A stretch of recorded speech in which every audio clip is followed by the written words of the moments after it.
in many areas, clearly the US is going to get a run for its money. These are, I would say, instructive for a country like India.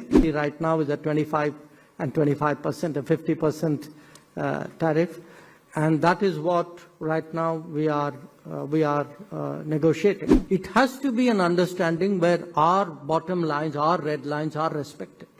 To the, where the US stands vis-a-vis China. Again, it's very hard to give a sweeping answer. But the fact is that in many areas, clearly the US is going to get a run for its money, which would not have been the case a few decades ago.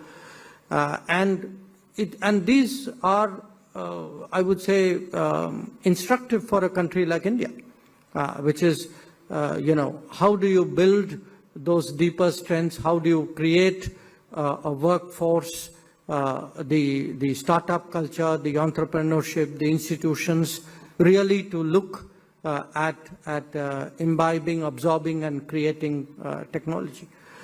The hypothetical question you asked is very difficult to answer because it is hypothetical. I think I deal in a world of realities, and my reality right now is at 25 and 25%, a 50% tariff, and that is what right now we are negotiating. So, whatever happens, at the end of the day, there has got to be a trade understanding with the United States. There has to be one because it is the world's largest market, but also because it is, much of the world has reached those understandings. But it has to be an understanding where our bottom lines, our red lines are respected. In any agreement, there are things you can negotiate and there are things you can't. And I think we are pretty clear about that. And we have to find that landing ground. And that's been the conversation really which has been going on since March.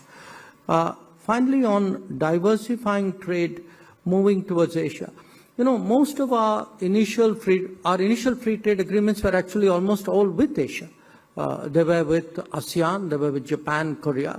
They were individually with some ASEAN members.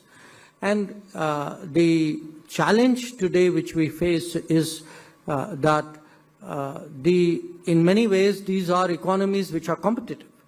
And in many cases, because of the supply chain nature, they have also provided a pathway for China.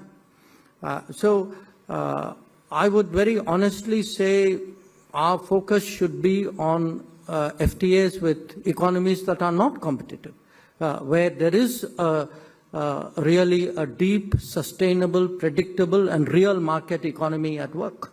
Which is why we are very pleased with the UK FTA, which is why we are very serious about an EU FTA, and which is why we are striving for an understanding with the United States.